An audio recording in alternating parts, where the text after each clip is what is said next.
teka bitaeun dunia kekepret ngabalieur tina dunia. Nomor kedua hate nyongsrong ke akhirat. Nomor ketilu ibadah ka Gusti Allah.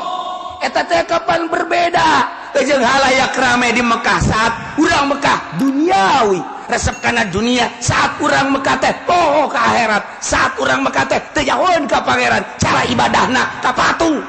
Kanjeng Nabi ka Allah kan sangat berbeda. Sekian juta manusia anu kos kitu col Kanjeng Nabi nu berbeda dianggap edan Muhammad mah manya hirup di dunia tersepen dunia ku ari galoba nu ngomong gitu. Orang hirup di dunia mah tetep bae kudu neangan dunia je kan atuh kumaha dahar kumaha pamajikan kumaha anak berarti urang kayakinanna kana dunia jauh ka jadi wali. Deres nu lain kiai mah kiai ge ngomong gitu. Atuh tetep bae urang mah atuh pun kos kieu eta kiai neraka kos kitu eta. Mantap engke engkeuan lantaran cinta dunia engke akibatna di mana bae celah dunia asup ka dinya. Wari dagang deres keneh, wari ceramah. Henteu deres sih sebenarnya mah. Henteu eta mah henteu deres. Henteu wajar maning dagang jeung ceramah neangan dunia mah. Muliaan keneh tukang areng bari hideung-hideung ge dibandingkeun tukang ceramah neangan dunia. Beneran ieu mah lain lalaga. Beneran moal nyileuk ka dia ku lagi moal.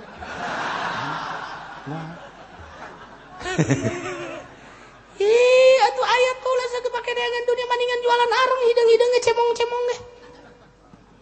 Maningan ngojek. Cenah ngojek mah sok aya jahe haju susuna diendut-endut gitu. Eta mah fadl Allah. Eta lamun urang ngojek haju aya rangda susuna gede endut-endutan ka urang. Bacakeun ayat hadza min fadli rabbi. Dia tuh hayang henteu pan urang mah ngojek sapira ngojek nya dibayar nya susuna endut-endutan. Atuh geus. Nu bener cenah kiai henteu sia mah pacar bener bae deui.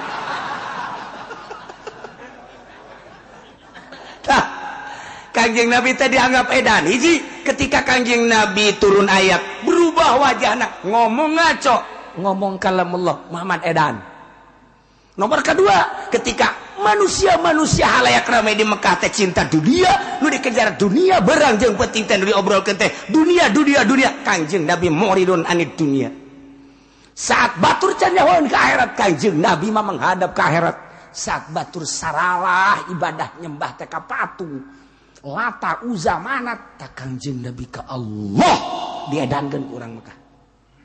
Teu da Kanjeng Nabi teh ketika diturunan ayat dibejakeun ka kaum-kaum Mekah khususna urang Mekah ngabohongkeun nu mantak ayatna walladzina kazzabu bi ayatina sanastadrijuhum min haitsu la ya'lamun. Mantak kadirna urang Mekah teh awalam yatafakkaru.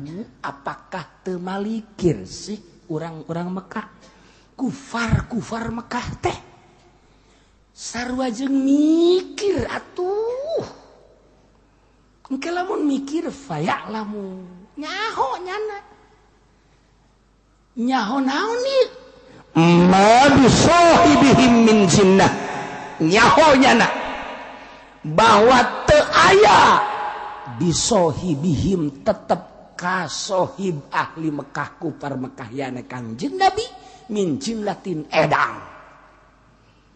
Lamun nyana mikiran sajernih-jernihna nyana bakal nyaho ma bisohibihim min jinlah nyahoan bahwa Kanjeng Nabi teu edan saeutik-eutik acan tina berbagai warna edan teu katerapan ku edan saeutik-eutik acan.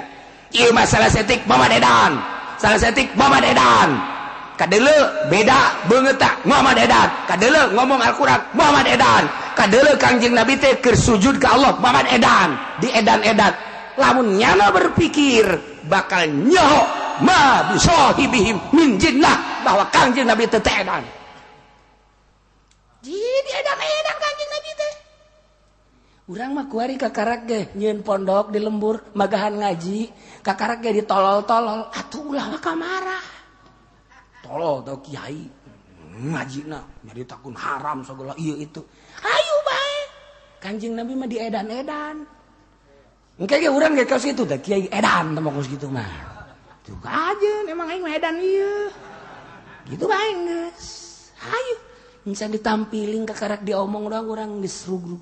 Mental orang berarti lain mental pejuang. Mental orang teh kos mental pamalingan. Kumaha maling seret bae maling sendal. Tendeun di ditu, balik deui ka dinya.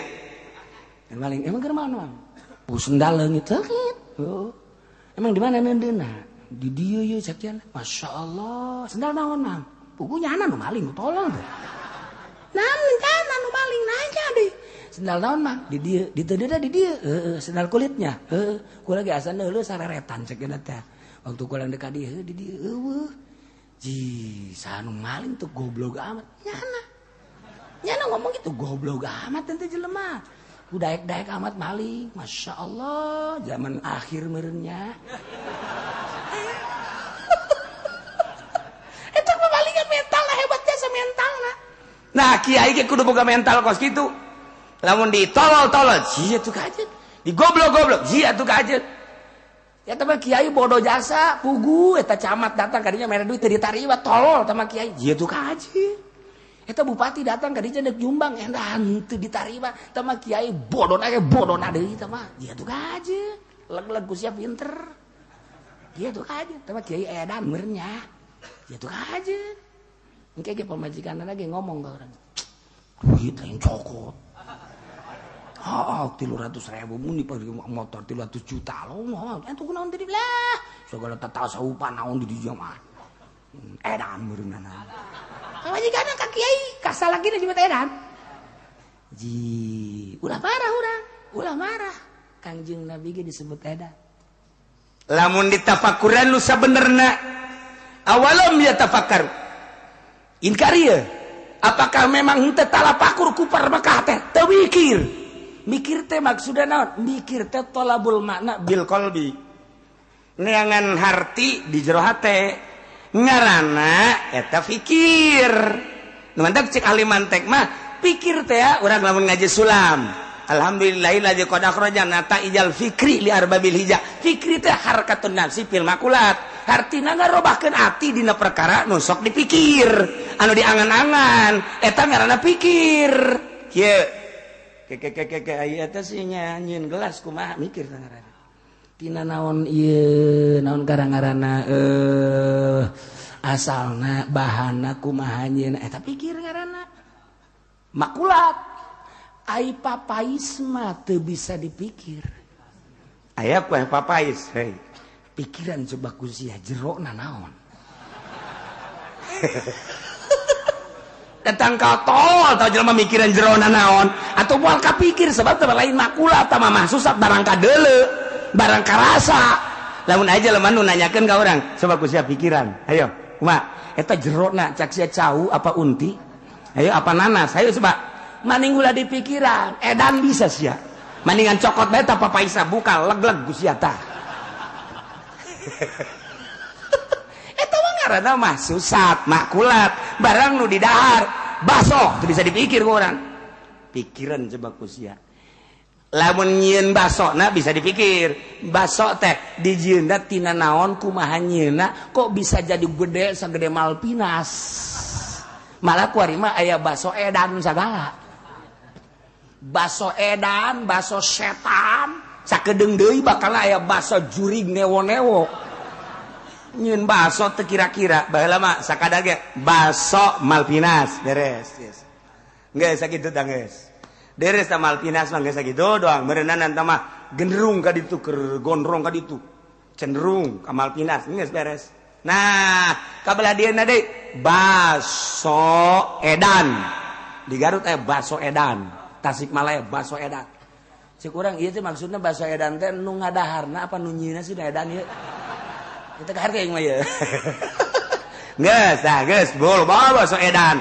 artinya merendanan kaedan-edanan maksudna mah mun ngadahar baso eta kaedan-edanan geus meunang sataun deui liwat deui ka Garut baso setan jo ngagedean budak kamari mah kakara kaedan gua ge setan itu ku bae teu sadek-dek bae teu sadek-dek bae baheula mah emak teh ngomong sia engke lamun di sawah geus lain tangkal pare tapi tangkal listrik eta geus teh kiamat jelema jualanna jualan imah eta geus teh kiamat lamun tahu geus buleud kuari tahu bulat digoreng dadakan mana asar tinggal santri bae culat cileuk bae ka dieu santri bapan tolol di dalam mana sih itu tahu bulat aja buku keur walad dolin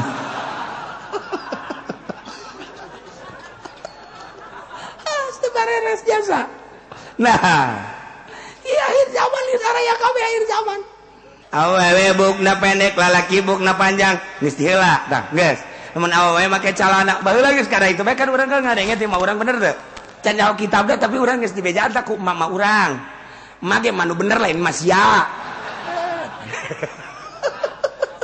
lamun awewe geus pake calana nah lamun awewe geus rurundayan nah akhir zaman sia tah lamun geus awewe campur jeung lalaki nah eta kan urang ngajelengeng kene eta diceli bari ngomong mate urang ngadarengekeun masyaallah karim eta ciri-ciri kiamat nah lamun urang mikir awas harakatun nafsi fil makulat lain urusan makulat ain lain makulat barang dar lain mahsusat tapi makulat perkara nu kudu dipikir eta robahkeun ati mantak cik ahli tafsir talabul makna bil qalbi eta ngaranna pikir tafakur makal ngadeketkeun diri urang ka Allah lamun urang tafakur jelema moal aya diangkat jadi wali lamun teu tafakur malah ya kuabeh hasil tafakur dimimitian heula ku riyadhah ngajar nafsu mujahadah merangan nafsu kadituna muhasabah zikir terus tafakur atuh kabeh ngan tafakur teh ya lamun urang mah umum sabab teu asup thariqah aya di thariqah mah nu ditafakuran teh genep rupa hiji nu ditafakuran teh indahna alam indahna nomor kadua makhluk dan lain-lain sebagainya genep jadi kita orang ditapakur belah mana naon ditapakuran aya lebah engke urang aya perasaan batin tah ku tapakur makin wauh ka Allah makin wauh ka Allah makin wauh man arafa nafsah arafa robah tapakuran aya nu mawa masalah eta geus maot jelema kiai kula mah teu kaharti cenah naon man arafa nafsah arafa robah jelema nu nyaho ka awak urang berarti nyaho ka pangeran cenah urang nyaho ka urang berarti urang nyaho ka pangeran berarti pangeran urangnya Pak ayo budak kudu diservis si budak diservis usia udah sok maca-maca kos gitu ngaji bae hilang ngaji maca kultit bukunya ngaji bae ngaji udah sok macaan gitu mungkin sia sasar kajian ku kumaha ge mawat kan gua geus jelemana pernah aya nu nanya kos gitu ngaji bae gege ka harti gege ka harti pugu ngaji sifat 20 ge henteu baheula makan ngaji sifat 20 babul minan awewe teh tah eta kan ngeunaheun baheula mah terus kabelah dieuna atuh urang mah ngaji eta tijan dan lain sebagainya kabelah dituna karak ngaji jero nah ieu tafakur gerage bakal muter dina qalbu talabul makna nu asli bil qalbi bakal nyaho aslina pangeran awalam yatafakkaru ana tahta tafakur teu mikir eta kupar-kupar Mekah sarua jeung mikir atuh nu bener ge lamun mikir bakal nyaho geus nyaho ya lamu nyaho ma bisohibihim min jinnah bahwa Kangjeng Nabi teh edan lamun di deuleu zahirna doang moal kaharti Kangjeng Nabi teh pasti enggak edan-edan tapi lamun ditapakuran bakal kaharti teu edan orang Kangjeng Nabi teh asli kuari Amerika kadenge gagah jasa Amerika teh ieu teh polisi dunia Amerika teh geus bener-bener jenderal dunia tapi teh nyahoan ka pangeran bodoh cak agama mah. Bodoh teh cak agama. Mata lamun di Jakarta kuari Ahok menang. Ieu termasuk orang Indonesia berodo kabeh, terutama warga Jakarta. Masa dipimpin kudu teh nyawer ka pangeran? Tapi kuari serba salah. Mana serba salah? Geus diplot ku nagara. Cekali politik bang geus moal bakal eleh lamun lain aya kuda lumping asup mah. Atuh geus da partai nage PDI kadinya, Golkar kadinya. Nasdem kadinya kabeh. Eta teh geus berarti geus diplot dat. Siapapun yang akan naik menjadi lawan tidak akan menang lamun ain aya kuda lumping. Kuda lumping makan beda nya ngadaran kaca. Geus berarti nya mah lamun gelut ge jeung Ahok lain gelut tinju celina digegel. Beres. Karak eleh Ahok. Ikan berarti blon. Kuari kiai anu asup ka Golkar. Golkarna ngadukung Ahok. Gera modar sia kiai. Gera modar sia kiai menang bagian sia persentase. 99,9% menang sia. Kiai ngadukung PDI. Kiai bae mah ieu mah dunia kiai bae. Ai sia onang geus tanggung ka neraka ieu mah kiai bae bang. Dikait-kaitkeun politik bakal gitu mantap aing mah tabu. Sayang. Mung. Bare duit henteu. Kiai asup ke PDI, kuari ngadukungna kafir sekali. Kamari mah muslim pasek-pasek ge aya imanan. Aya imanan kamari mah kuari ngadukung. Nah, sadar henteu si eta kiai. Kiai baheulanan. Nu aya di Golkar. Sadar henteu kiai nu aya di Nasdem. Sadar henteu kiai nu di PDI. Eta sadar atuh. Dukungan partai aing aya di dinya. Kuduna nyana menyatakan demi Allah saya keluar dari Golkar karena Golkar sudah menyalahi aturan beliau mah jelema. Partai mendukung orang kafir, keluar saya dari partai. Lillahi ta'ala, Allahu Akbar. Kuduna kitu atuh, ai kiai anu asorga mah. Ya mente. Tak sadar. Dia ngomong pada orang namanya. Atuh geus sia di ditu pada urang deui. Ke di ditu pada urang deui. Sudah teh nu ngadeng eta mah kos nu nyandung. Ulah gandeng. Geng ngomong di ditu ulah gandeng. Pugu batur geus jaraun sadesa nyana nyandung geus jahon kabeh. Pajar teu nyahoun. Ulah gandeng. Ulah gandeng. Anu didengekeun ulah nu ngadenge ulah gandeng teh naon? Aing geus nyandung. Oh, pugu ti kamari nyandung geus nyaho. Nu nyandung mah kitu tah. Kolot. Kudu kolot geus jauh. Nu kolot geus mau bensin geus kieu bae. Iraha ka haji balik, iraha ka haji ieu bensin ieu dikahulukeun ieu. Dek dikahulukeun eta kolot dolol. Kaasupan kuntilanak meureun. Nah, ieu urang lamun nyaritakeun deuk salamet ka akhirat kan ngaji ngaranna. Deuk salamet ka akhirat sing hade. Lamun memang Golkar mendukung kafir, tarik mundur. Aing musika babawa. Ya Allah, lamun manusia nyaksian alhamdulillah. Andai kata teu nyaksian Gusti mauninga abdi kaluar ti Golkar karena Golkar mendukung kafir. Terido teu suka abdi kudu ngadukung di partai eta, abdi aya di partai eta, partai ngadukung ka kafir. Abdi kaluar lillahi taala Gusti. Kecuali dibere gede lain. Cak Gusti tolol, siapa tolol. Itu si kiai kos gitu bae tah kiai. Ulah, salametkeun diri urang. Caca diri urang. Ji sugan aing ngabangun teh beneran. Datang deui kan juri kadinya. Ieu kan urusanna lain agama. Ieu mah urusanna negara. Negara mah negara, nu penting bisa kawe adil. Eta urang pilih Ahok kan kadeuleu adilna. Nyana boro-boro adil jang nagara pugu jang dirina ge teu nyahoun ka pangeran goblok. Jelema pang bodoh-bodohna jelema nu teu nyahoun ka pangeran. Di mana dalilna? Awalam yatafakkaru ma bisahibihim min jinnah.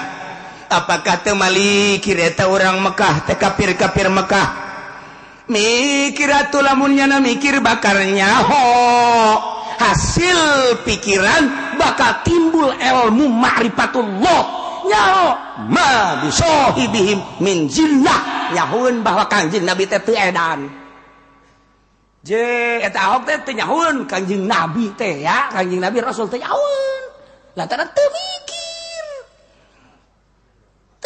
tak kafir khusus teh nyana lantaran nyana anu keur deuk naik ye harita anu teh nyahuun bahwa pangeran Kangjeng Nabi teh Rasul lamun nyana mikir bakal nyaho itu mah urusan akidah lain lagi justru urusan akidah anu bakal nerus ka akhirat engke geura katerusanana bakal caritakeun katerusanana ieu bakal karak awalam ya tafakaru jelema teu mikir kos kitu bangkara ka bangkawarahan kupar-kupar Mekah teu percayaeun ka Kangjeng Nabi diangkat jadi rasul teu percayaeun kana Al-Qur'anul Karim sebagai mukjizat wahyu Allah geus sana teu percayaeun teh ngabohongkeun ka Al-Qur'anul Karim di mana ngabohongkeun ka Al-Qur'anul Karim atuh teu percaya ka Kangjeng Nabi berarti penghinaan teh bertubi-tubi ka Kangjeng Nabi bahkan merangan ka Kangjeng Nabi Kangjeng Nabi ketika dibere wahyu ku Gusti Allah berat wahyu teh Kangjeng Nabi sok tungkul lamun keur datang wahyu teh tungkul ku berat-beratna kekesangan Kangjeng Nabi berubah wajahna beureum kulitna beureum kadieu bangun berat kesang teh lain kesang anu laletik kesang nu gede barabayan cek urang lembur bau kesang nyakcakan plak eta teh geus jaraho Sina Bakar Sina Umar Sina Utsman dan lain-lain bahwa Kangjeng Nabi teh keur nampa wahyu kereda Kangjeng Nabi teh katingali wajahna teh berubah tah engke Kangjeng Nabi teh nyaritakeun wahyu anu kakarak dikirim ku malaikat Jibril ti Gusti Allah eta kan berubah perubahanana cahayaan wajahna ngomong Al-Qur'an makan baheula di Arab kos kitu tak ketika disampaikan ku Kangjeng Nabi wahyu anu kakarak diturunkeun ku malaikat Jibril eta ku para Mekah kumaha ngomongna Muhammad edan ngaco bahasana ge teu kaharti ku urang bahasana teu kaharti ku urang ngaku beceknya Rasul Allah bahasana ge teu kaharti teu kaharti Quran mah tuh teu kaharti kumaha coba alif lam mim naon artina teu kaharti zalikal kitabu la raiba fihi hudal lil muttaqin teu kaharti alladzina yu'minuna bil ghaibi wa yuqimunas salata wa mimma razaqnahum yunfiqun teu kaharti kan teu kaharti berat wahyu sok geura maca naon urang nu kaharti jeung nu kaharti al-waqi'at tabarakallazzi bi yadihil mulku wa huwa ala kulli syai'in qadir teu kaharti nya alladzi khalaqal mauta wal hayata liyabluwakum ayyukum ahsanu amala wa huwal azizul ghafur teu kaharti atuh teh siapa teu ngaji teu kaharti nya bahasa Gusti Allah kalamullah teu kaharti sok geura mana nu kaharti sok udah misalnya wasyamsi wadhuhaha wal qamari idza talaha wan nahari idza jallaha wal laili idza yaghshaha was samai wama banaha wal ardi wama tahaha wa nafsin wama sawaha falhamaha fujuraha wa taqwaha kaharti di mana tante kahartina teh ku sang barang geus dibaca tafsirna kakara kaharti ketika kakara datang ayat eta deug kumaha kahartina ayo coba eta mah luhur teuing lah ieu bae teh nu handap a'udzu billahi minasy syaithanir rajim bismillahirrahmanir rahim qul a'udzu birabbin nas malikin nas ilahin nas min syarril waswasil khannas amang kaharti jan teu mun dibaca sia kaharti henteu kok sudah dibaca paranti ngariung tamah mah paranti ngariung teu kaharti ku urang atuh kalamullah teu kaharti kumaha nah maka ketika Kangjeng Nabi diturunan ayat bacakan langsung sahabat mana apa sebab iman ketika kadenya ku para kafirin Muhammad edan ada edan bahasa lagi tengah arti dianggap edan kahiji. Nomor kedua ketika Kangjeng Nabi hirup di Mekah saat orang Mekah padungsek dengan dunia pokoknya mah ujian anak keluar ti isuk-isuk jedor balik sore-sore jeder nu di teanganna teh sesuap nasi nu di teanganna teh hanya seteguk air nu di teanganna teh jang pakaian nu di teanganna teh jang imah nu di teanganna teh jang kendaraan teanganna teh jang wanita jang hiburan seluruh manusia di Mekah saat eta neanganna pitayeun kabeh dunia. Tapi jol Kangjeng Nabi Masya Allah mu'ridun anid dunyawiyah wa muqbilun lil ukhrawiyah wa mustagilun lil ibadati rabbaniyah. Kangjeng Nabi saat batur neangan dunia resep dunia Kangjeng Nabi kekepret tina dunia tersebut sama sekali nilai dunia teh Kangjeng Nabi lebih hina tibatan bangke dibandingkan jeung tai kotok masih mulaan tai kotok nisbat ti Kangjeng Nabi teu hayangin Kangjeng Nabi kana dunia sirina ketika Kangjeng Nabi dibere ku sahabat teu pernah datang ka imah di jalan geus dibagikeun akur henteu jeung urang tuh kan ulang ngajawab sia aya ku ari jelema ge ieu Kangjeng Nabi hiji.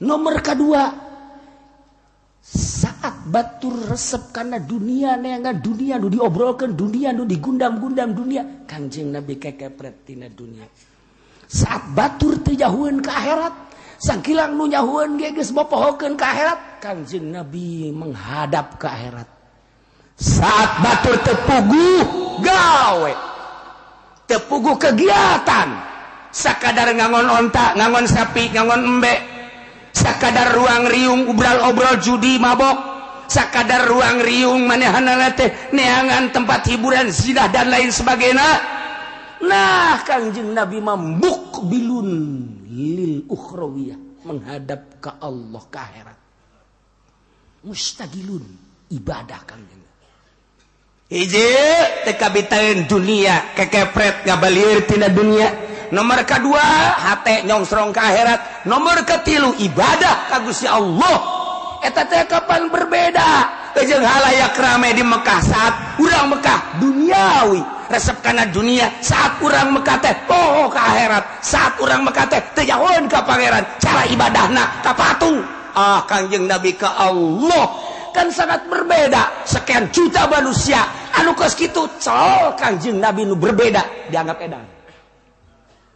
edan Muhammad manya hirup di dunia tersepen dunia ku ari galoba nu ngomong gitu ya, orang hirup di dunia mah tetep bae kudu neangan dunia je kan atuh kumaha dahar kumaha pamajikan kumaha anak berarti urang kayakinanna kana dunia jauh ka jadi wali deureus nu lain kiai mah kiai ge ngomong gitu ya atuh tetep bae urang mah atuh pun kos kieu eta kiai neraka kos kitu eta mantap engke engke-engkean lantaran cinta dunia engke akibatna di mana bae celah dunia asup ka dinya wari dagang deres keneh wari ceramah henteu deres sih sebenarnya mah henteu eta mah henteu deres henteu wajar maning dagang jeung ceramah neangan dunia mah muliaan keneh tukang areng bari hideung-hideung ge dibandingkeun tukang ceramah neangan dunia beneran ieu mah lain lalaga beneran mal nyilek ka dia aku lagi mal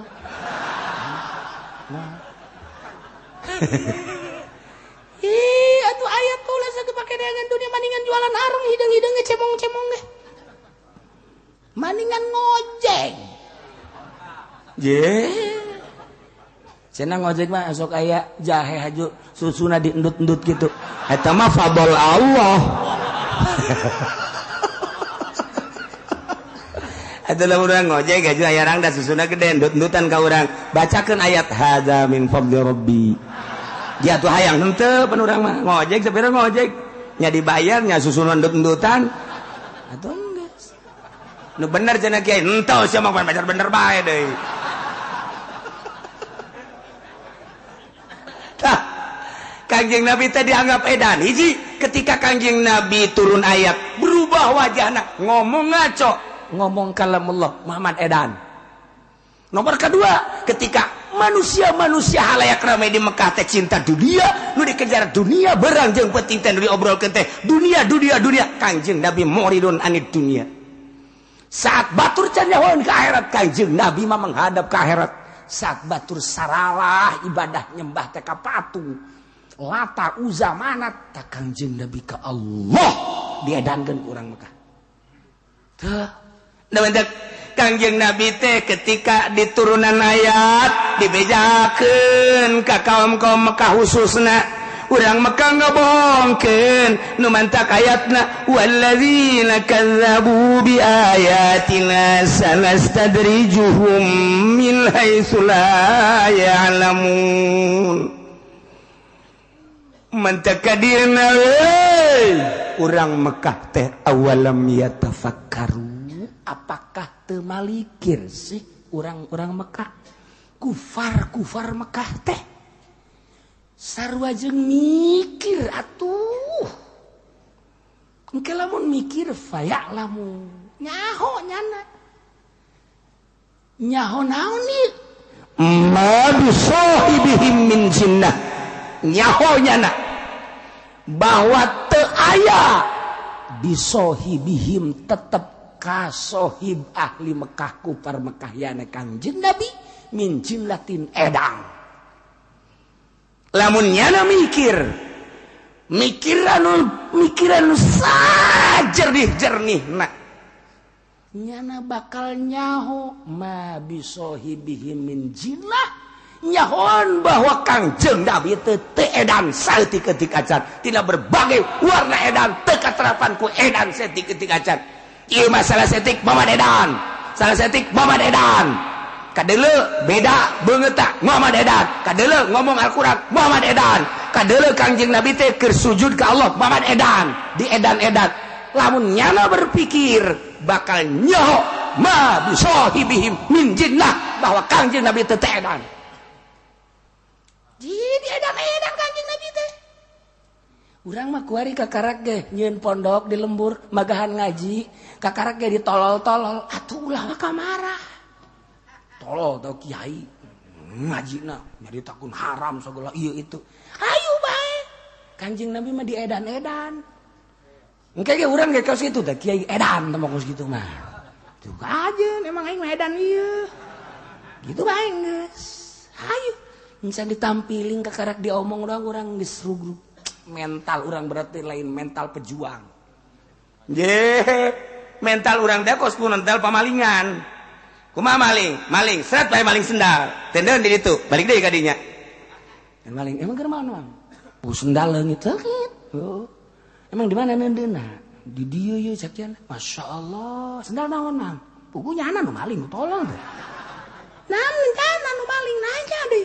Sendal naon mah di dieu diteu di dieu sendal kulitnya ku lagi asa neuleuh sareretan cek geuna teh waktu ku lang dekat dieu di dieu eueuh ji sanu maling tuh goblok amat nyana ngomong gitu goblok amat teh jelema ku daek-daek amat maling masyaallah zaman akhir meureunnya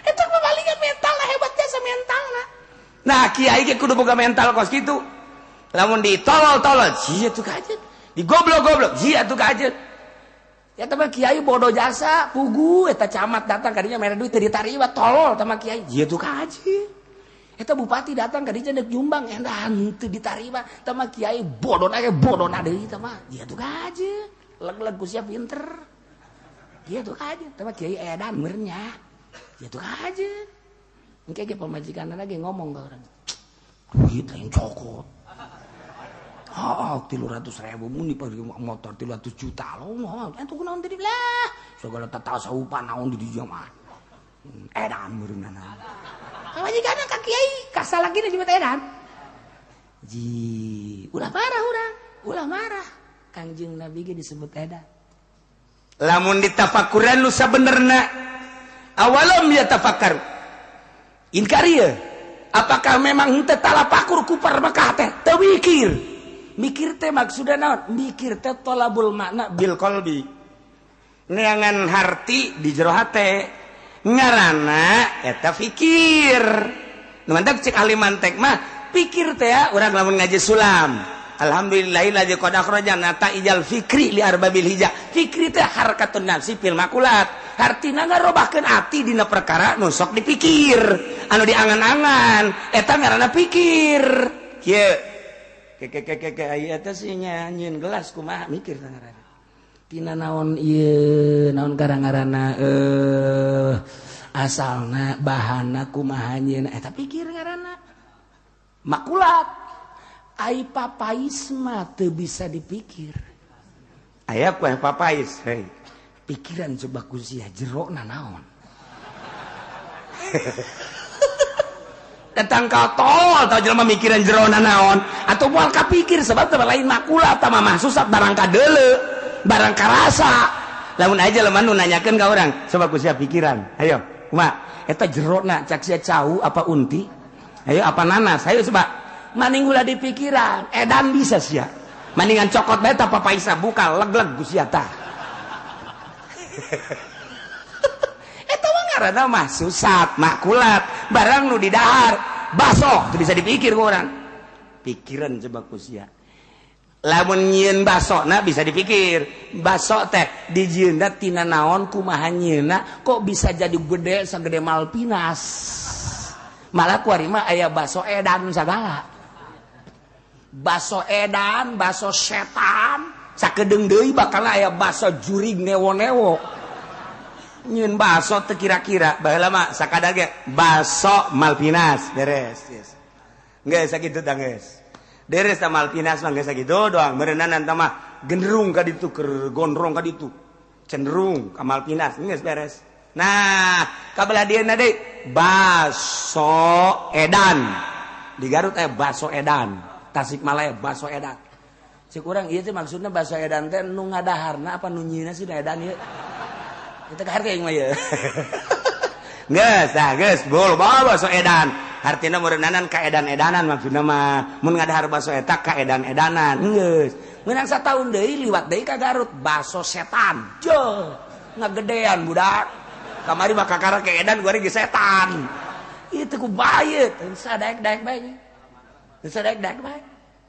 Baheula mah emak teh ngomong, "Sia engke lamun di sawah geus lain tangkal pare tapi tangkal listrik eta geus teh kiamat." Jelema jualanna jualan imah eta geus teh kiamat. Lamun tahu geus buleud. Kuari tahu bulat. Digoreng dadakan. Mana asar tinggal santri bae culak cilik bae ka dieu santri bapan tolol di dalam mana sih eta tahu bulat aja pugu keur walad dolin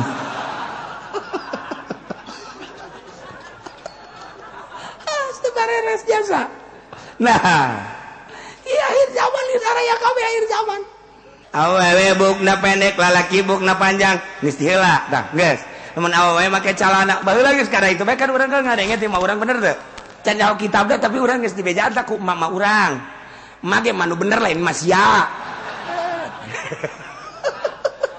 lamun awewe geus make calana nah lamun awewe geus rurundayan nah akhir zaman sia tah lamun geus awewe campur jeung lalaki nah eta kan urang ngajelengeng kene eta diceli bari ngomong mah teh urang ngadarengekeun Masya Allah Karim eta ciri-ciri kiamat nah lamun urang mikir awas harakatun nafsi fil makulat lain urusan makulat teh ain lain makulat barang dar lain mah susah tapi makulat perkara nu kudu dipikir eta robahkeun ati mantak cik ahli tafsir talabul makna bil qalbi eta ngaranna pikir tafakur maka ngadeketkeun diri urang ka Allah lamun urang tafakur jelema moal aya diangkat jadi wali lamun teu tafakur malah ya ku abeh hasil tafakur dimimitian heula ku riyadhah ngajar nafsu, mujahadah merangan nafsu, kadituna muhasabah, zikir, terus tafakur atuh kabeh ngan tafakur teh ya lamun urang mah umum sabab teu asup thariqah. Ari di thariqah mah nu ditafakuran teh genep rupa. Hiji nu ditafakuran teh indahna alam, indahna. Nomor kedua makhluk dan lain-lain sebagainya. Genep. Jadi eta urang ditafakur belah mana? Naon ditafakuran aya lebah. Engke urang aya perasaan batin teh ku tafakur. Makin wauh ke Allah, makin wauh ke Allah, makin wauh. Man arafa nafsah, arafa robah. Tafakuran. Aya nu mawa masalah eta geus maot jelema. Kiai, kula mah teu kaharti cenah. Naon? Man arafa nafsah, arafa robah, jelema nu nyaho ka awak urang berarti nyaho ka pangeran cenah. Urang nyaho ka awak urang berarti urang nyaho ka pangeran, berarti pangeran urangnya. Wah, ieu budak kudu diservis ieu budak. Diservis. Usia udah sok maca-maca kos kitu. Ngaji bae lah ngaji, maca kultit bukunya. Ngaji bae ngaji. Ulah sok macaan kitu engke sia sasar kajian ku kumaha ge. Mawat kan bari geus jelema. Pernah anu nanya kos kitu. Ngaji bae gege ka harti. Gege ka harti pugu ngaji sifat 20 ge henteu. Baheula makan ngaji sifat 20, babul minan awewe teh tah eta kan ngeunaheun baheula mah. Terus kabelah dieuna atuh urang mah ngaji eta tijan dan lain sebagainya kabelah dituna karak ngaji jero. Nah, iya. Tafakur gerage. Bakal muter dina qalbu. Tolabul makna nu asli bil qalbi. Bakal nyaho asli na pangeran. Awalam yatafakkaru ana tahta tafakur. Teu mikir eta kupar-kupar Mekah. Sarua jeung mikir atuh nu bener. Ge lamun mikir bakal nyaho. Geus nyaho, ya lamu nyaho. Ma bisohibihim min jinnah bahwa Kangjeng Nabi teh edan. Lamun di deuleu zahirna doang moal kaharti Kangjeng Nabi teh pasti nya edan-edan, tapi lamun ditapakuran bakal kaharti teu edan orang Kangjeng Nabi teh. Asli. Kuari Amerika kadenge gagah jasa. Amerika teh ieu teh polisi dunia. Amerika teh geus bener-bener jenderal dunia. Tapi teh nyahoan ka pangeran. Bodoh cak agama mah. Bodoh teh cak agama. Mentak lamun di Jakarta kuari Ahok menang. Ieu termasuk orang Indonesia berodo kabeh, terutama warga Jakarta. Masa dipimpin kudu teh nyahoan ka pangeran? Tapi kuari serba salah. Mana serba salah da? Geus diplot ku nagara. Cekali politik mah geus moal bakal eleh lamun lain aya kuda lumping asup mah. Atuh geus teh partai nage PDI kadinya, Golkar kadinya. Nasdem kadinya kabeh. Eta teh geus berarti geus diplot dat. Siapapun yang akan naik menjadi lawan tidak akan menang lamun ain aya kuda lumping. Kuda lumping mah kan beda nya mah ngadaharan kaca. Geus berarti nya mah lamun gelut ge jeung Ahok, lain gelut tinju ceulina digegel. Beres. Karak eleh Ahok. Ikan berarti blon. Kuari kiai anu asup ka Golkar. Golkarna ngadukung Ahok. Gera modar sia kiai. Gera modar sia kiai menang bagian sia persentase. 99,9% menang sia. Kiai ngadukung PDI. Kiai bae mah dunia kiai bae. Ai sia onang geus tanggung ka neraka ieu mah kiai bae lah. Dikait-kaitkan politik apa gitu bantang aing mah tabu. Sayang. Mung. Bare duit henteu. Kiai asup ke PDI, kuari ngadukungna kafir sekali. Kamari mah muslim pasek-pasek ge aya imanan. Aya imanan kamari mah kuari ngadukung. Nah, sadar henteu si eta kiai. Kiai baheulanan nu aya di Golkar. Sadar henteu kiai nu aya di Nasdem. Sadar henteu kiai nu di PDI. Itu sadar atuh. Dukungan partai aing aya di dinya. Kuduna nyana menyatakan demi Allah saya keluar dari Golkar karena Golkar sudah menyalahi aturan beliau mah jelema. Partai mendukung orang kafir, keluar saya dari partai. Lillahi ta'ala, Allahu Akbar. kudu laki itu atuh ai kiai anu asorga mah ieu mah henteu tak sadar ieu mah ngomong pada urang mah nya atuh geus sia di ditu pada urangna deui ke di ditu pada urangna deui sudah teh nu ngadeng eta mah kos nu nyandung ulah gandeng geng ngomong di ditu ulah gandeng pugu batur geus jaraun sadesa nyana nyandung geus caon kabeh pajar teu nyahoun ulah gandeng ulah gandeng anu didengekeun ulah nu ngadenge ulah gandeng teh emang naon aing geus nyandung oh pugu ti kamari nya geus nyaho nu nyandung mah kitu tah ulah gandeng bisi gadengen kudu kolot kudu kolot geus nyahoun nu kolot geus mau bensin geus kieu bae iraha ka haji balik iraha ka haji ye bensin ye dikahulukeun ye deuk digahulukeun eta do kolot dolol kaasupan kuntilanak meureun nah ieu urang lamun nyaritakeun deuk salamet ka akhirat kan ngaji ngaranna deuk salamet ka akhirat sing hade lamun memang Golkar mendukung kafir tarik mundur aing mesti kababawa ya Allah lamun manusia nyaksian alhamdulillah andai kata teu nyaksian Gusti mauninga abdi kaluar ti Golkar karena Golkar mendukung kafir terido teu suka abdi kudu ngadukung di partai eta abdi aya di partai eta partai ngadukung ka kafir abdi kaluar lillahi taala Gusti kecuali dibere gede lain cak Gusti tolol sia mah tolol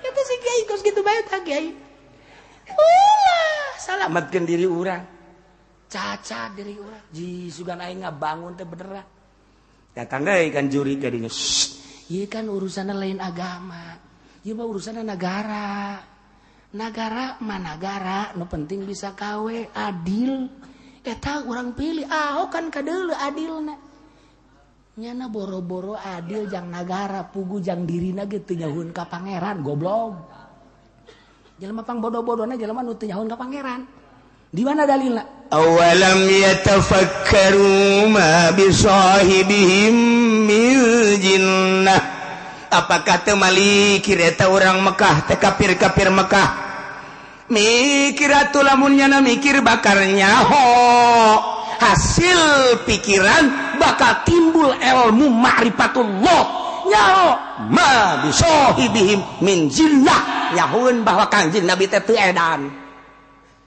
je eta Ahok teh teu nyahoun Kangjeng Nabi teh ya Kangjeng Nabi Rasul teh nyahoun lantaran teu mikir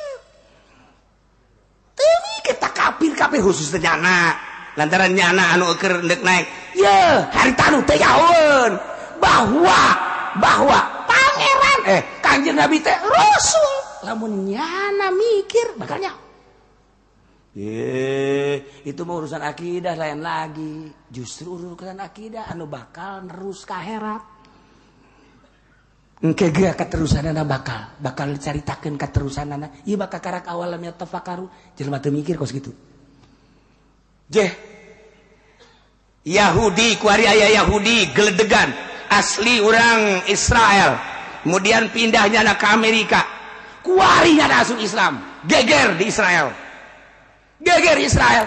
tokoh Yahudi asup Islam ditaranya ya kunaon ieu nu matak asup Islam hasil pikiran saya cekan setelah saya memikir yang jernih saya baca kitab Taurat saya baca kitab Injil dan saya baca kitab Al-Quran dan saya berpikir sejernih-jernihnya ternyata Muhammad itu Rasul betulan asup Islam kuari geger di Israel Masya Allah lamun berpikir atau kos gitu moal Lady Day asup Islam moal Kate Stephen asup Islam moal penyanyi nusok dijinggerakan teh sakara ngaranna atuh sia kau nyaho bae heran aing mah asup Islam eta teh hasil berpikir Muhammad Ali asup Islam anu tinjuanana hebat sakara ngaranna tuh sia nyaho bae heran aing mah asup Islam dan sederetan orang-orang ternama masuk Islam. Tanyakan, ya mah tanyakan kunaon nu mantap asup Islam. Berpikirnya. Ketika berpikir jernih, fayalam bakal jauh. Nyaho kumaha? Ma bisohibihim min jinnah, bahwa Kangjeng Nabi teu edan. Lamun kuari kafir-kafir anu teu iman ka Kangjeng Nabi Muhammad nganggap Kangjeng Nabi teu edan berarti kan? Kuari kafir teh nganggap nu mantap ngahinakeun ge di Denmark Kangjeng Nabi dihina, di Belanda Kangjeng Nabi dihina, di Jerman Kangjeng Nabi dihina. Wajar dihina ge sebab nyana nganggap edan ka Kangjeng Nabi. Urang anu iman ka Kangjeng Nabi Muhammad merontak, naik gairah urang, mun adu hareupan jeung aing. Lamun teu aing nu eleh, sia nu eleh. Ngan nu jelas aing nu eleh pasti. Sebab si mah gede aing leutik. Teu kitu tapi ku kayakinan. Henteu kitu. Aya istilah urang parahyangan. Jeuy. Atuh sanajan ku kumaha ge, sireum ge, ari ditincak-tincak teuing mah ngegel. Eta pribahasa ulah kieu sireum ditincak pae, ulah kitu. Tah pribahasa sih masuk barodo jasa buku. Tah pribahasa sireum ge atuh ditincak-tincak teuing mah ngegel. Eta pribahasa eta mah. Ulah kieu sireum ditincak atuh modar, lain kieu. Hese aing ngobrol jeung nu bodoh teh hese. Tuh. Urang ge sanajan kumaha ge, lamun aya nu ngahina ka Kangjeng Nabi mulai beungeut asana ceuli teh aju panas bae. Boro-boro ngahina Kangjeng Nabi nu sabenerna boro-boro. Matak lamun aya Habib turunan Kangjeng Nabi teh akur jeung Kangjeng Nabi, rada marah kula mah. Kula Quran bana greget. Aing cinta jasa ka Kangjeng Nabi aing, lain Habib aing mah. Tapi incu Kangjeng Nabi na henteu kos Kangjeng Nabi. Mabok teh ya, zinah teh ya. Panas ceuli. Panas eta mah kan naluri dengan sendirina. Nu nitahan urang panas jeung greget. Cak nyana teh, "Saya ini keturunan Rasul." Enggak boleh kamu begitu kan dari Kangjeng Rasul. Tapi orang tuh bisa ngajawab. Lain eta nu dimasalahkeun ku aing. Masalahna aing teh ya, ieu Kangjeng Nabi aing dihina ku incuna. Panas ceuli, panas dengan sendirina panas. Mantap kadang-kadang anu marah ka kula Habib. Marahan aing ku sia, asal ku aki sia aing teu dimarahan. Titik aing mah beres. Sebab aing nyaho. Ya, nu di luar teh nyahoeun. Hayo sia tah rugina kos kitu doang dah. Atawa di jero kan nundutan teh nyaho bangun. Leuwih parah tah nu di jero nundutan leuwih parah. Nah, urang ulah-ulah ka Kangjeng Rasul anu ku urang disoal maca sholawat terus bae. Mani daek urang peuting mentang mata maca sholawat ku iman jeung ku cinta. Guru urang bae nu ku urang diidolakeun dihina aju bae. Tarolah ka guru mah heulana luhur ting bebene. Ye, kaboga urang aju aya nu ngahina, aju kieu bae. Sial mah goblok udah. Geus diasah bae ku urang sia. Dek naon sia? Nyaho. Asal aya nu dipake ka cinta dihina, urang marah. Mantap ketika orang Denmark ngahina Kangjeng Nabi, Masya Allah, ceuli asana paranas. Haji pengen digarita nu panas. Bener kadeuleu ku kula. Mudah teu bohong kula mah bener. Jo barang kadenge Denmark ngahina ka Kangjeng Nabi teh kula kan panas ceuli. Nya nama panas sungut. Liwet beak.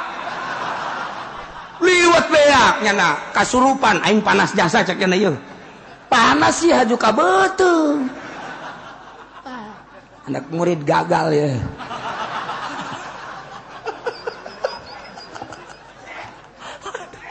Aya ge panas maka dieu goblok. Sia jasa. Gera deukeut sia ka aing. Gera deukeut sia ka aing. Pantes atuh. Lamun di Baghdad, lamun di Iran, lamun di Timur Tengah, presiden segede Presiden Amerika ditimpa make sepatu sebagai penghinaan. Pantes. Ja urang ge. Lamun di hareupeun urang ngahina Kangjeng Nabi. Goblok sia. Teu nyaho-nyahonyana nyaho urang wae lain. Geus ngagoblogan mah tolol sia. Pasti urang ge ka Kangjeng Nabi emang kumaha ieu. Je, guru urang dihina sia, tolol. Kaboga urang komo teh mah kaboga mah. Hayu sia. Njawa taruhannya beuh budak. Ngebelaan itil nyawa. Ya Allah. Atuh maksudna kieu, sakila ngabelaan nu kitu ge nyawa daek coplok atuh komo agama. Ye.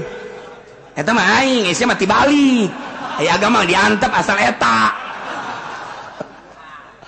Ya Allah, tetep tergantung gairahna, tergantung gairah. Urang ngadenge dihina Kangjeng, masyaallah. Ngadenge pujian-pujian Kangjeng Nabi indah. Mantap urang mah ngadenge Nabi salam teh indah bae sanajan Muhammadiyah ngabidah-bidah. Indah. Naon sebabna? Sebab ngarasa eta Nabi urang. Masyaallah indah amat. Ya Nabi salam alaika, ya Rasul salam alaika, ya Habib salam alinginaheun. Asana masyaallah masyaallah masyaallah. Mun ditanya sia kunaon eta ngeunaheun jasa sok menang berkat sakeuna teh. Goblok sia mah. Sia hartina nya henteu aing mah. Atuh kosi eta bae kitu. Percis. Atuh mah beda-beda geus kumaha ngahartikeun hate masing-masing. Kumaha? Nah, urang teh kos kitu gairah urang. Masya Allah karim. Ya, lamun di Sukabumi aya nu ngahina Tuan Si Abdul Qadir. Emang pula teu panas, teu panas. Kiai mangani. Kiai ngahina ka Tuan Si Abdul Qadir. Ketika kula ziarah ka Anizom, ka Ki Muhtar. Ki Muhtar ngomong, "Bisi dik hadir hayu tanggal sekian." Di mana? Di Masjid Agung Sukabumi. Masalahna ndek klarifikasi tentang penghinaan terhadap Tuan Abdul Qadir. Kiai Anu sok hadir cenah ka kula teh nita hadir. Cek kula teh aing mah hadir ge jatuh bisa dalil. Lah ngadoakeun bae. Panas. Aya di Sukabumi nu ngahinakeun ka Tuan Abdul Qadir. Panggil Bang, panggil. Wah, tuh rame. Eleh eta kiai teh di kitu-kitu pan huluna eta kiai. Ku Ki Muhtar teh siapa siapa. Cekula teh Ki Muhtar kunon kikituan.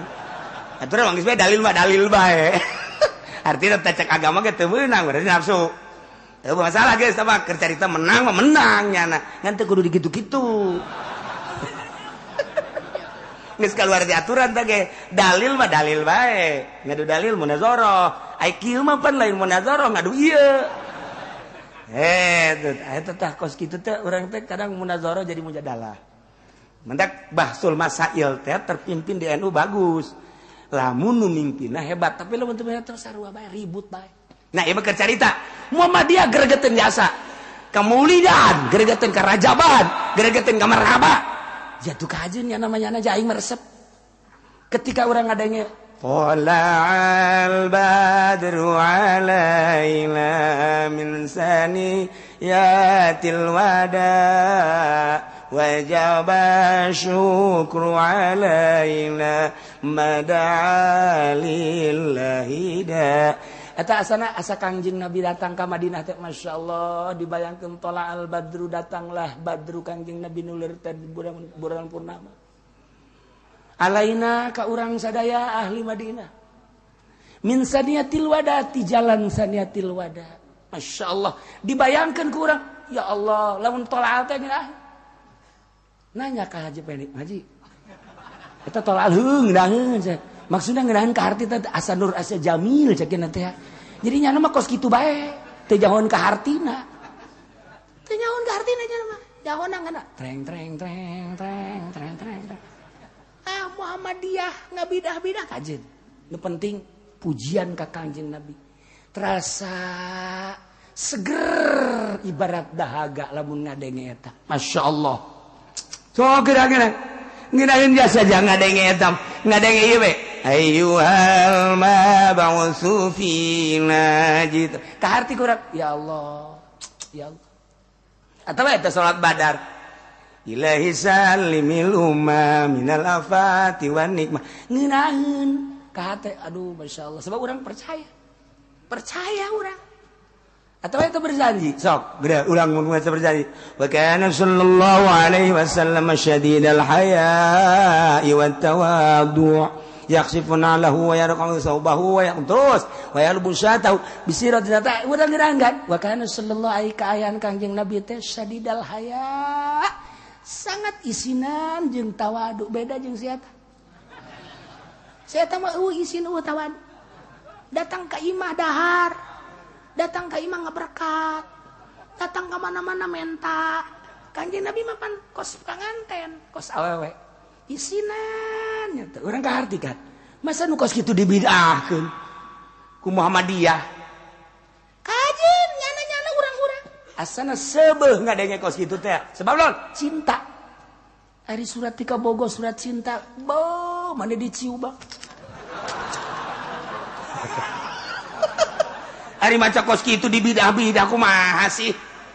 Dari ulimla bismillahillaliyah mustadirran fi dhall barakati ala mana huwa ulakan nginaheun kana teh ya Allah urang mah ngeunaheun seubeuh ieu teh pujian ka Kangjeng Nabi ya Allah ya toh his cek mama dia bid'ah tapi mah baca surat di terik matahari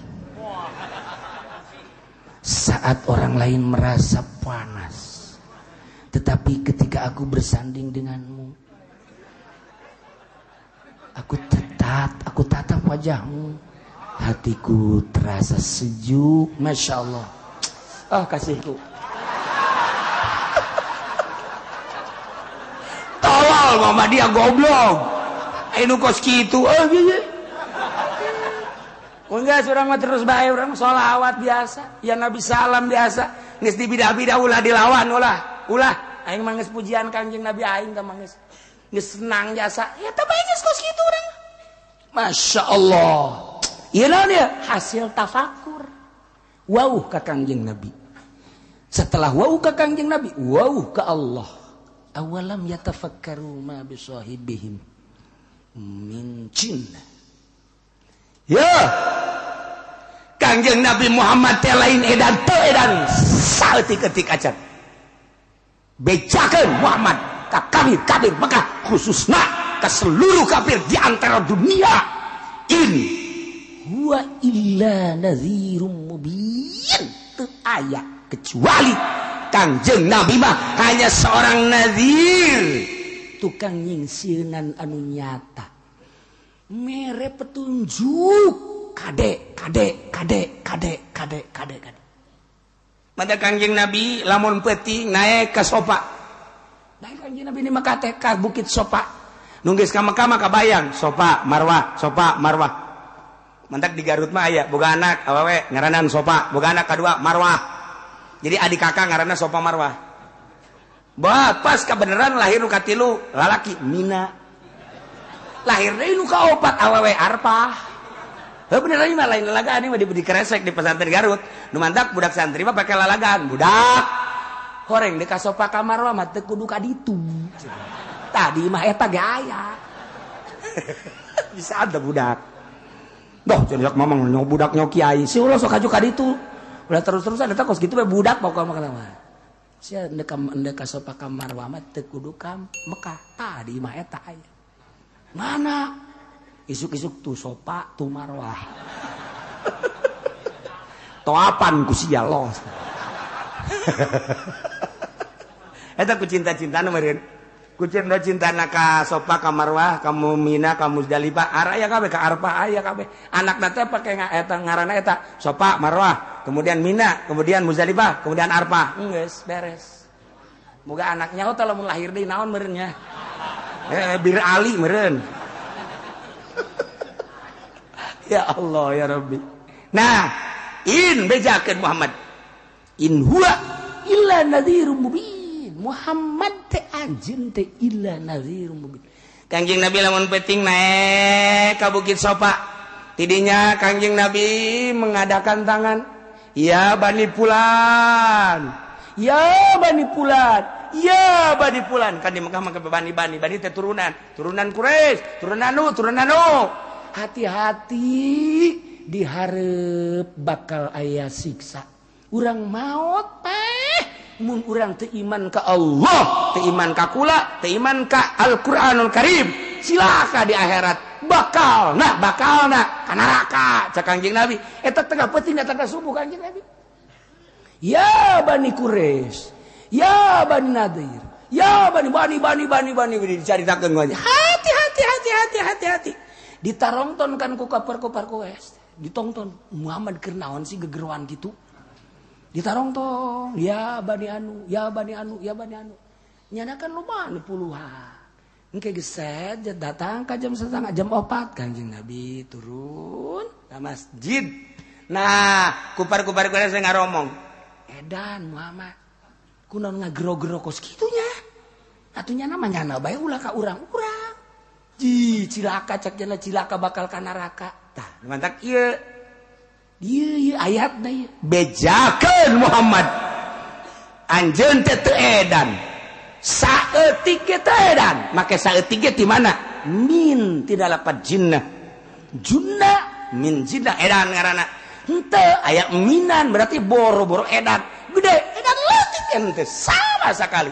Mun dibongkar make bahasa bilaga panjang ngan pihartina kitu beta urang nu maca terjemahan mah bisa kitu tapi hiji-hijina bahasa min jinnah min ieu adalah min zaidah tapi asup kana isi kana jinnah jinnah teh eta teh masdar tina junna maknana edan nah eta teh maedakeun kana henteu sama sekali saeutik ya henteu tuh min jinnah naon atuh Kanjeng Nabi teh in huwa illa nadhirum mubin. Oh deui Kanjeng Nabi Muhammad tamah kecuali hanya nadhirum mubin. Tukang nyingsieun ngaawas-awas anu jelas di akhirat bakal aya neraka jahanam sing hade ulah datang ka kafir. Ulah datang tekang tengimankeun ka Allah, ulah datang ka teu ngimankeun ka Kangjeng Rasulullah, ulah datang ka teu ngimankeun ka Al-Qur'anul Karim. Urang mah kuari geus diomong kos kitu teh geus tinggal bersyukur we. Alhamdulillahirabbil alamin. Pikir tah kakarak hiji, awalam yatafakkaru. Ngahaja supaya urang lebih cinta ka Kangjeng Nabi urang, Kangjeng Nabi Muhammad sallallahu alaihi wasallam. Mudah-mudahan orang diberi cinta ke Allah, cinta ke Kangjeng Nabi Muhammad, cinta ke Al-Qur'anul Karim. Tinggal awalam yanzuru wallahu a'lam.